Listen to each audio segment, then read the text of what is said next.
All right, co-anglers, I'm going to touch base on something that was in the video, get a little more in depth with the rods when it comes to what you should bring to a tournament. And it kind of touches into if you're buying a rod or if you don't have a whole lot of money and you're just looking for a few rods, what you can get away with, and to be kind of versatile but also have all your bases covered. So what I recommend, if you're only going to have 3 rods, if you are not sure what you're going to do, you're going to cover everything, then these are the 3 setups I would bring. The first one would be a medium action rod with more of a parabolic bend to it, which means it'll bend all the way through the rod, and that is going to cover your baits such as your crankbaits, your top waters, things with treble hooks that you don't want too much force fighting back.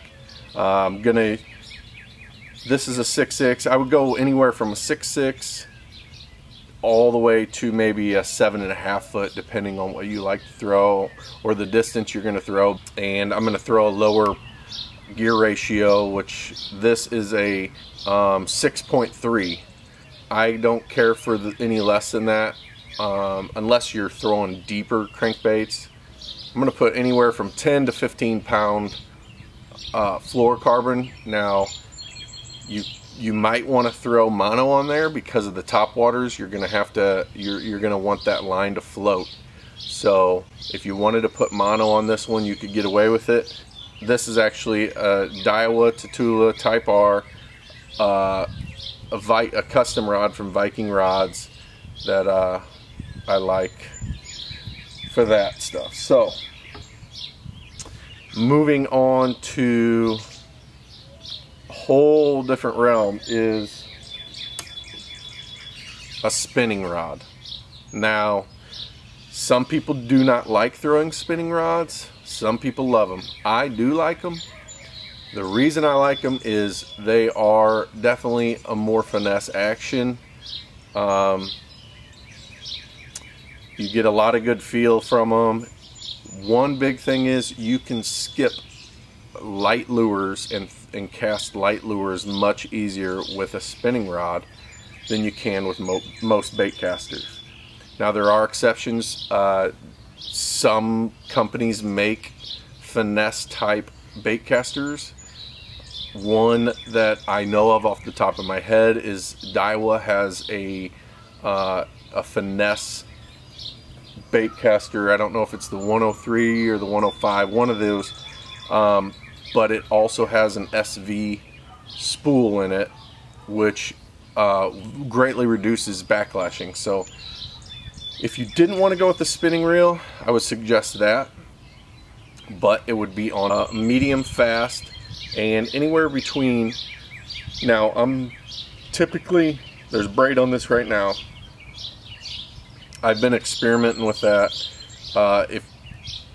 Regardless if you have braid on or not, the leader, or if you have it completely spooled with fluoro, is going to be anywhere from 8 to 15 pound tests. I rarely will do 15 pound tests. I'm typically about 10 or 12 pound tests. If the water's clear, I go to 8. If the water's stained, which most lakes I fish are, I will stick with 10 to 12.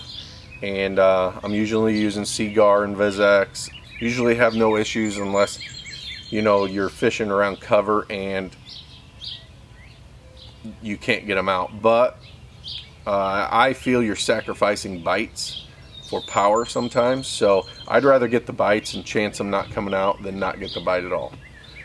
So, and this is the Zolo Maestro ALX with a Revo STX 6.2 to 1 reel, so it's on the lower side.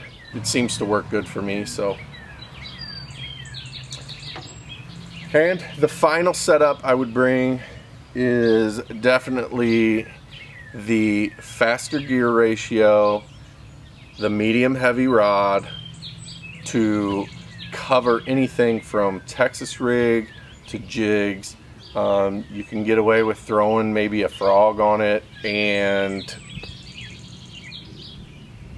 I mean, you could throw spinner baits, you could throw pretty much anything on this if you need to.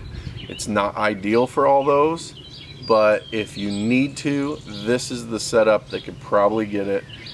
This is actually medium heavy extra fast. I would recommend you just go to fast.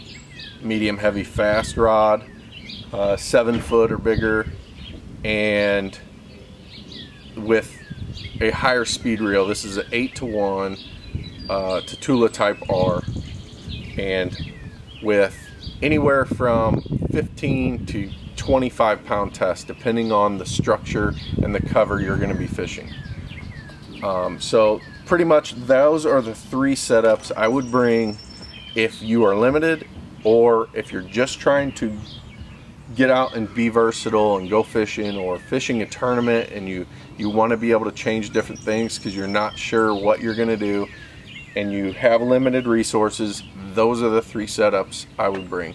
So I appreciate you watching. Give me a thumbs up, share the video, and we'll see you out there.